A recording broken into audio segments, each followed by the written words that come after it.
हरे कृष्णा। जय श्री हरि। आज बृहस्पतिवार के दिन आप सुनेंगे बृहस्पति देव की व्रत कथा।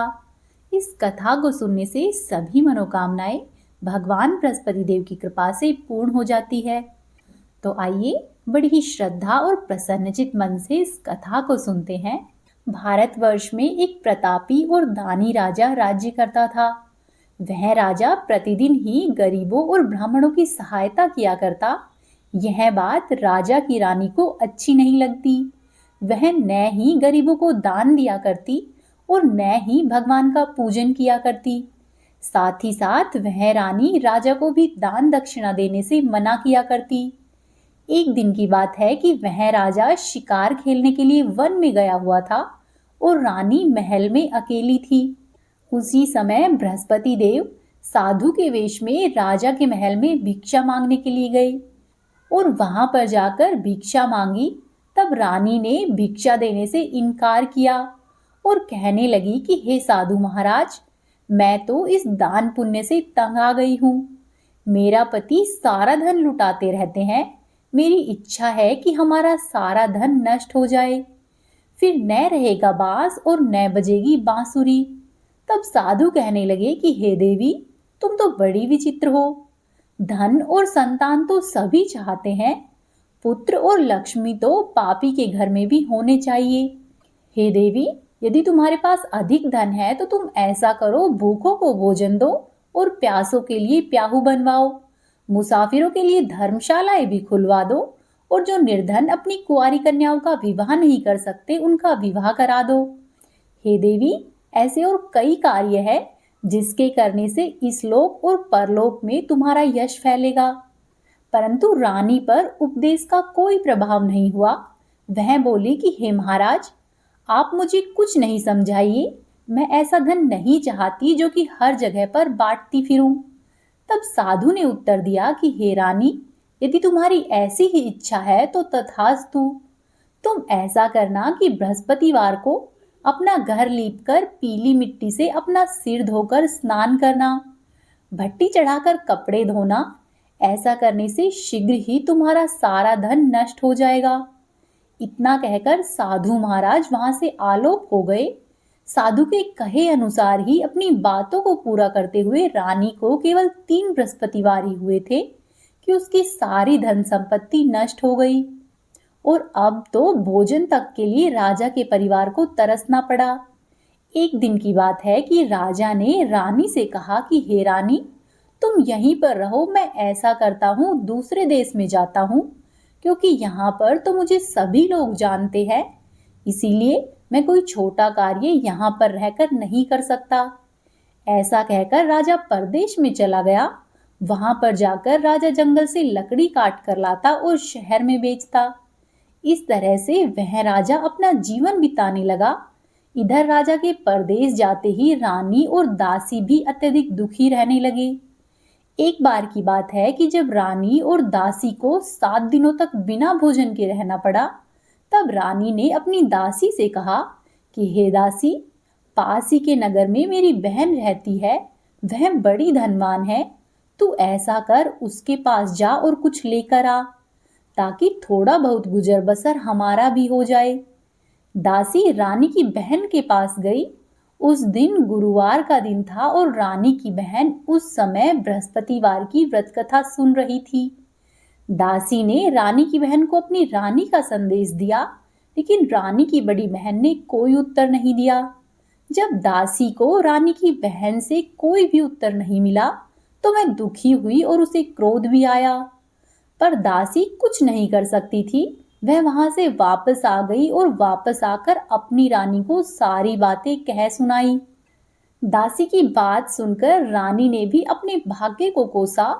उधर रानी की बहन ने सोचा कि मेरी बहन की दासी आई थी, परंतु मैं उससे नहीं बोली, इस वजह से वह दुखी होगी।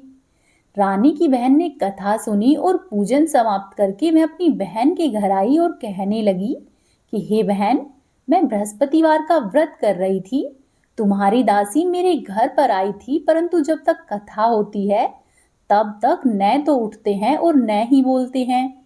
इसीलिए मैं तुम्हारी दासी से कुछ नहीं बोली और ना ही उठी। तुम कहो कि दासी क्यों गई थी। तब रानी बोली कि बहन, तुमसे क्या छुपाऊं, हमारे घर में खाने तक को अनाज नहीं था। ऐसा कहते कहते रानी की आंखें भर आई।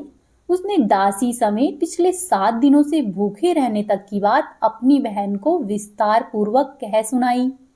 रानी की बहन बोली कि देखो बहन, भगवान बृहस्पति देव सबकी मनोकामना पूर्ण करते हैं। देखो, शायद तुम्हारे घर में भी कहीं पर अनाज रखा हुआ हो। पहले तो रानी को विश्वास नहीं हुआ, परंतु बहन के आग्रह करने पर उसने अपनी दासी को अंदर भेजा तो उसे सचमुच ही अनाज से भरा हुआ एक घड़ा मिला। यह देखकर दासी को बड़ी हैरानी हुई। दासी कहने लगी कि हे रानी, जब हमको भोजन नहीं मिलता था तो हम व्रत ही तो करते थे, इसीलिए क्यों न इनसे व्रत और कथा की विधि पूछ ले, ताकि हम भी व्रत कर सके। तब रानी ने अपनी बहन से बृहस्पतिवार व्रत के बारे में पूछा। उसकी बहन ने बताया कि बृहस्पतिवार के व्रत में चने की दाल और मुनक्खा से विष्णु भगवान का केले की जड़ में पूजन करे तथा दीपक जलाए, व्रत कथा सुने और पीला ही भोजन ग्रहण करे। ऐसा करने से बृहस्पति देव शीघ्र प्रसन्न होते हैं। व्रत और पूजा की विधि बताकर रानी की बहन अपने घर पर वापस लौट आई। 7 दिन के बाद जब गुरुवार आया तो रानी और दासी दोनों ने ही व्रत रखा। गुड़शाला में जाकर चना और गुड़ लेकर आई। फिर उसने केले की जड़ तथा विष्णु भगवान का पूजन किया। अब पीला भोजन कहाँ से आए, इस बात को लेकर दोनों दुखी हो रही थी। क्योंकि उन्होंने व्रत रखा हुआ था, इसीलिए बृहस्पति देव उनसे थोड़े प्रसन्न हुए। इसीलिए बृहस्पति देव ने एक साधारण व्यक्ति का रूप धारण किया और 2 थालों में सुंदर पीला भोजन दासी को देकर चले गए। भोजन पाकर दासी प्रसन्न हुई और फिर रानी के साथ मिलकर भोजन ग्रहण किया। उसके बाद रानी और दासी दोनों ही सभी गुरुवार को व्रत और पूजन करने लगी। बृहस्पति भगवान की कृपा से उनके पास फिर से धन और संपत्ति आ गई, परंतु धन संपत्ति आने पर रानी पहले की ही तरह आलस्य करने लगी। तब दासी ने कहा कि देखो रानी, तुम पहले भी इसी प्रकार से आलस्य करती थी, तुम्हें धन रखने में कष्ट होता था, इसी कारण सभी धन नष्ट हो गया था। और अब जब भगवान बृहस्पति की कृपा से फिर से धन मिला है तो तुम्हें फिर से आलस्य होने लगा है। रानी को समझाते हुए दासी कहने लगी कि बड़ी मुसीबतों के बाद हमने यह धन पाया है, इसीलिए हमें इस धन से दान और पुण्य करना चाहिए। भूखे मनुष्यों को भोजन कराना चाहिए और धन को शुभ कार्यों में खर्च करना चाहिए। हे रानी, ऐसा करने से तुम्हारे कुल का यश बढ़ेगा, स्वर्ग की प्राप्ति होगी और पितर प्रसन्न होंगे। दासी की बात मानकर रानी अपने धन को शुभ कार्यों में खर्च करने लगी। ऐसा करने से पूरे ही नगर में उसका यश फैलने लगा। वहीं दूसरी तरफ एक दिन की बात है कि राजा दुखी होकर जंगल में एक पेड़ के नीचे आसन जमाकर बैठ गया। वह अपनी दशा को याद करके व्याकुल होने लगा। बृहस्पतिवार का दिन था कि अचानक ही उसने देखा कि निर्जन वन में एक साधु देवता प्रकट हुए। वह साधु वेश में स्वयं बृहस्पति भगवान थे। लक्कड़हारे के सामने जाकर बृहस्पति देव बोले कि हे लक्कड़हारे, इस सुनसान जंगल में तू चिंतामग्न क्यों बैठा है। तब लक्कड़हारे ने दोनों हाथ जोड़कर प्रणाम किया और उत्तर दिया कि हे महाराज, आप सब कुछ जानते हैं, मैं क्या कहूँ। यह कहकर वह राजा रोने लगा और साधु को अपनी आत्मकथा सुनाई। तब महात्मा ने कहा कि तुम्हारी स्त्री ने बृहस्पतिवार के दिन बृहस्पति भगवान का निरादर किया है, जिसके कारण रुष्ट होकर उन्होंने तुम्हारी यह दशा कर दी है। अब तुम चिंता को दूर करके मेरे कहने पर चलो तो तुम्हारे सभी कष्ट दूर हो जाएंगे और भगवान पहले से भी अधिक धन संपत्ति तुम्हें प्रदान करेंगे। तुम बृहस्पतिवार के दिन कथा किया करो, 2 पैसे के चने और मुनक्खा लाकर उसका प्रसाद बनाओ और शुद्ध जल के लोटे में शक्कर मिलाकर अमृत तैयार करो। कथा के बाद अपने सारे परिवार और सुनने वाले भगवत प्रेमियों में अमृत और प्रसाद बांटकर स्वयं भी उस प्रसाद को ग्रहण करो। ऐसा करने से तुम्हारी सभी मनोकामना शीघ्र ही पूरी होगी। साधु के ऐसे वचन सुनकर वह लकड़हारा बोला कि हे प्रभु, मुझे इन लकड़ियों को बेचकर इतना पैसा नहीं मिलता है जिससे कि भोजन करने के बाद मैं कुछ बचा सकूं। मैंने रात्रि में अपनी स्त्री को व्याकुल देखा है और मेरे पास कुछ भी नहीं है कि जिसकी वजह से मैं उसकी खबर मंगा सकूं। तब साधु ने कहा कि हे लकड़हारे, तुम किसी भी बात की चिंता मत करो। बृहस्पतिवार के दिन तुम रोजाना की ही तरह लकड़ियों को लेकर शहर में जाना। उस दिन तुमको रोजाना से दुगना धन मिलेगा, जिससे कि तुम भली भांति भोजन कर लोगे तथा बृहस्पति देव की पूजा का सामान भी आ जाएगा। इतना कहकर साधु महाराज अंतर्ध्यान हो गए। धीरे धीरे समय बीतने पर बृहस्पतिवार का दिन आया। लकड़हारा जंगल से लकड़ियां काटकर किसी शहर में बेचने गया। उसे उस दिन अन्य दिनों से अधिक पैसा मिला। राजा ने चना, गुड़ और इत्यादि लाकर गुरुवार का व्रत किया। उस दिन से उसके सभी क्लेश दूर हुए। परंतु जब दोबारा गुरुवार का दिन आया तो वह राजा बृहस्पतिवार का व्रत करना भूल गया। इस कारण बृहस्पति भगवान नाराज हो गए। उस दिन उस नगर के राजा ने विशाल यज्ञ का आयोजन किया तथा शहर में यह घोषणा करा दी कि कोई भी मनुष्य अपने घर में भोजन नहीं बनावे और न ही आग जलावे। समस्त जनता मेरे यहाँ पर भोजन करने आवे। यदि कोई इस आज्ञा को नहीं मानेगा तो उसे फांसी की सजा दी जाएगी। इस तरह की घोषणा संपूर्ण नगर में करवा दी। राजा की आज्ञा के अनुसार ही शहर के सभी लोग भोजन करने के लिए आए, लेकिन लकड़हारा कुछ देर से पहुंचा, इसीलिए राजा उसको अपने साथ अपने घर पर लिवा ले गए और ले जाकर भोजन करा रहे थे तो रानी की दृष्टि उस खूंटी पर पड़ी जिस पर कि उस रानी का हार लटका हुआ था। वह हार वहां पर दिखाई नहीं दिया। तब रानी ने सोचा कि मेरा हार इस मनुष्य ने चुरा लिया है। उसी समय सिपाहियों को बुलाकर उस राजा को कारागार में डलवा दिया। वह लकड़हारा कारागार में पड़ा रहा और बहुत ही दुखी होकर विचार करने लगा कि न जाने मैंने अपने पूर्व जन्म में कौन से बुरे कार्य किए हैं कि जिसकी वजह से मुझे इतना दुख मिल रहा है। और वह लकड़हारा वहां पर पड़ा पड़ा उसी साधु को याद करने लगा जो कि उसे जंगल में मिले थे। उसी समय तत्काल ही बृहस्पति देव साधु के रूप में प्रकट हुए और उसकी दशा देखकर कहने लगे कि अरे मूर्ख, तूने बृहस्पति देव की कथा नहीं की, इसी कारण से तुझे यह दुख मिला है। अब तू चिंता मत कर। बृहस्पतिवार के दिन कारागार के दरवाजे पर तुझे 4 पैसे पड़े मिलेंगे। उनसे तू बृहस्पति देव की पूजा करना, तेरे सभी कष्ट दूर हो जाएंगे। फिर जब बृहस्पतिवार का दिन आया तो साधु के कहे अनुसार ही लकड़हारे को दरवाजे पर 4 पैसे मिले। लकड़हारे ने उनसे पूजा का सामान मंगाया और कथा कही। उसी रात्रि को बृहस्पति देव ने उस नगर के राजा के स्वप्न में दर्शन देकर कहा कि हे राजा, तुमने जिस आदमी को कारागार में बंद किया है वह निर्दोष है, उसे छोड़ देना, वह तो स्वयं राजा है। रानी का हार उसी खूंटी पर लटका हुआ है। अगर तू ऐसा नहीं करेगा तो मैं तेरा राज्य और धन पुत्र आदि सब नष्ट कर दूंगा। इस तरह से रात्रि में स्वप्न देखकर राजा प्रातःकाल उठा और खूंटी पर हार को देखकर लकड़हारे को बुलाकर क्षमा मांगी तथा लकड़हारे को योग्य और सुंदर वस्त्राभूषण देकर विदा किया। बृहस्पति देव की आज्ञा के अनुसार लकड़हारा अपने नगर को चल दिया। राजा जब अपने नगर के निकट पहुंचा तो उसे बड़ा ही आश्चर्य हुआ। नगर में पहले से भी अधिक बाग, तालाब, कुएं तथा बहुत सी धर्मशाला व मंदिर बनाए जा चुके थे। राजा ने यह पूछा कि यह किसका बाग है और ये धर्मशालाएं किसकी है। तब नगर के सभी लोग कहने लगे कि हे राजन, ये सब तो रानी और बांदी के हैं। तो यह सुनकर राजा को बड़ा आश्चर्य हुआ और गुस्सा भी आया।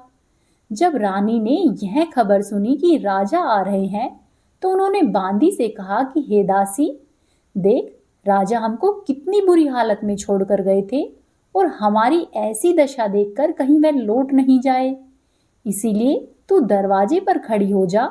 आज्ञा के अनुसार दासी दरवाजे पर खड़ी हो गई और जब राजा आए तो राजा को अंदर लिवा ले गई। तब राजा ने क्रोध करके अपनी रानी से पूछा कि तुम्हें यह सब धन किस प्रकार से प्राप्त हुआ है। तब रानी ने कहा कि हे राजन, हमने ये सब धन भगवान बृहस्पति देव के व्रत के प्रभाव से प्राप्त किया है। तब राजा ने निश्चय किया कि 7 दिन के बाद तो सभी लोग बृहस्पति देव का पूजन करते हैं, परंतु मैं तो अब से प्रतिदिन ही दिन में 3 बार कहानी कहूंगा और रोज ही व्रत करूंगा। अब तो हर समय राजा के दुपट्टे में चने की दाल बंधी रहती तथा वह राजा दिन में 3 बार कहानी कहता। एक दिन की बात है कि राजा ने विचार किया कि मैं अपनी बहन के यहाँ पर होकर आता हूँ। इस तरह से निश्चय करके राजा अपने घोड़े पर सवार हुआ और अपनी बहन के घर जाने के लिए निकल गया। मार्ग में उसने देखा कि कुछ आदमी एक मुर्दे को लेकर जा रहे हैं। तब राजा ने उन्हें रोका और कहने लगा कि अरे भाइयों, मेरी बृहस्पति देव की कथा सुन लो। तब वो लोग बोले कि लो, हमारा तो आदमी मर गया और इसको अपनी कथा की पड़ी है। परंतु उन्हीं में से कुछ आदमी बोले कि अच्छा कहो, हम लोग तुम्हारी कथा भी सुनेंगे। तब राजा ने अपनी दाल निकाली और जब कथा आधी हुई तो मुर्दा हिलने लग गया। और जब राजा की कथा समाप्त हुई तो वह मुर्दा राम राम कहता हुआ खड़ा हो गया। राजा कथा कहकर थोड़ी आगे गया तो उसी मार्ग में एक किसान खेत में हल चलाता हुआ मिला। राजा ने उसे देखा और उससे बोला कि अरे भैया, तुम मेरी बृहस्पतिवार की कथा सुन लो। किसान बोला कि मैं जब तक तेरी कथा सुनूंगा इतनी देर में तो अपनी 4 हरैया जोत लूंगा। जा और अपनी कथा किसी और को सुनाना। इस तरह से सुनकर राजा आगे चला गया और राजा के जाते ही किसान के बैल पछाड़ खाकर गिर गए। साथ ही किसान के पेट में बड़ी जोर से दर्द हुआ। उसी समय किसान की माँ रोटी लेकर आई। उसने जब यह देखा तो अपने पुत्र से सारी बात पूछी और किसान ने भी सारी बात कह सुनाई। तो बुढ़िया दौड़ती दौड़ती उस घुड़सवार के पास गई और बोली कि मैं तेरी कथा सुनूंगी, तो अपनी कथा मेरे खेत पर चलकर कहना। राजा ने बुढ़िया के खेत पर जाकर कथा कही। कथा के सुनते ही बैल उठ खड़े हुए और किसान के पेट का दर्द भी बंद हो गया। फिर कथा सुनाकर राजा आगे चला और अपनी बहन के घर पर जा पहुंचा। बहन ने अपने भाई की खूब मेहमान नवाजी की। दूसरे दिन प्रातःकाल जब राजा उठा तो देखता है कि सब लोग भोजन कर रहे हैं। राजा ने अपनी बहन से कहा कि बहन, क्या यहाँ पर ऐसा कोई मनुष्य है जिसने भोजन नहीं किया हो और वह मेरी बृहस्पतिवार की कथा सुन ले। तब बहन बोली कि हे भैया, यह देश ऐसा है कि यहाँ पर पहले लोग भोजन करते हैं और उसके बाद अन्य कोई काम करते हैं। अगर कोई पड़ोस में हो तो मैं उसको देख कर आती हूँ। ऐसा कहकर उसकी बहन देखने चली गई, परंतु उसे कोई भी व्यक्ति ऐसा नहीं मिला कि जिसने भोजन नहीं किया हो। अंत में वह एक कुम्हार के घर पर गई। कुम्हार का लड़का बीमार था। उसे मालूम हुआ कि उनके यहाँ पर 3 रोज से किसी ने भी भोजन नहीं किया है। तब बहन ने अपने भाई की कथा सुनने के लिए कुम्हार से कहा और वह कुम्हार कथा सुनने को तैयार हुआ। राजा ने कुम्हार के घर पर जाकर बृहस्पतिवार की कथा कही, जिसको सुनकर उसका लड़का ठीक हो गया। अब तो राजा की प्रशंसा होने लगी। फिर एक दिन की बात है कि राजा ने अपनी बहन से कहा कि हे बहन, अब हम अपने घर को जाएंगे, तुम भी तैयार हो जाओ और थोड़े दिन मेरे साथ चलो। तब राजा की बहन ने अपनी सास से कहा कि मैं थोड़े दिन अपने मायके जाकर आती हूँ। तब सास ने कहा कि ठीक है, चली जा, परंतु बच्चों को लेकर मत जाना, क्योंकि तेरे भाई की कोई औलाद नहीं है। तब बहन ने अपने भैया से कहा कि हे भैया, मैं तो चलूंगी परंतु बच्चे नहीं जाएंगे। तब राजा बोला कि जब बच्चे ही नहीं जाएंगे तो तू जाकर क्या करेगी। राजा बड़ा ही दुखी हुआ और दुखी मन से अपने नगर को लौट गया और अपने महल में जाकर राजा ने रानी से कहा कि हे रानी, हम लोग निर्वंशी है और हमारा मुंह देखने का भी धर्म नहीं है। और राजा ने उदास होकर कुछ दिनों तक भोजन आदि नहीं किया। तब रानी बोली कि हे प्रभु, बृहस्पति देव ने हमें सब कुछ दिया है, वे अवश्य ही हमें औलाद भी देंगे।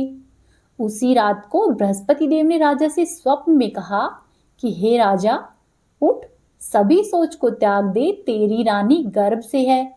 जाकर भोजन ग्रहण कर। राजा को यह बात सुनकर बड़ी प्रसन्नता हुई और उसने फिर से अन्न और जल को ग्रहण कर लिया और प्रसन्न रहने लगा। उचित समय आने पर रानी को एक सुंदर पुत्र उत्पन्न हुआ। तब राजा बोला कि हे रानी, स्त्री बिना भोजन के रह सकती है, परंतु बिना ताने दिए नहीं रह सकती। जब मेरी बहन यहाँ पर आवे तब तुम उससे कुछ मत कहना। रानी ने कहा कि ठीक है। परंतु जब राजा की बहन ने यह शुभ समाचार सुना तो वह बहुत प्रसन्न हुई और बधाई लेकर अपने भाई के यहाँ पर आई। तब रानी ने कहा कि घोड़ा चढ़कर तो नहीं आई, गधा चढ़ी आई है। तब राजा की बहन बोली कि भाभी, यदि मैं इस प्रकार नहीं कहती तो तुम्हें औलाद किस प्रकार मिलती। इस प्रकार बृहस्पति देव की कृपा से उनकी सभी मनोकामनाएं पूर्ण हुई। बस प्रेम पूर्वक बोले श्री बृहस्पति देव की जय।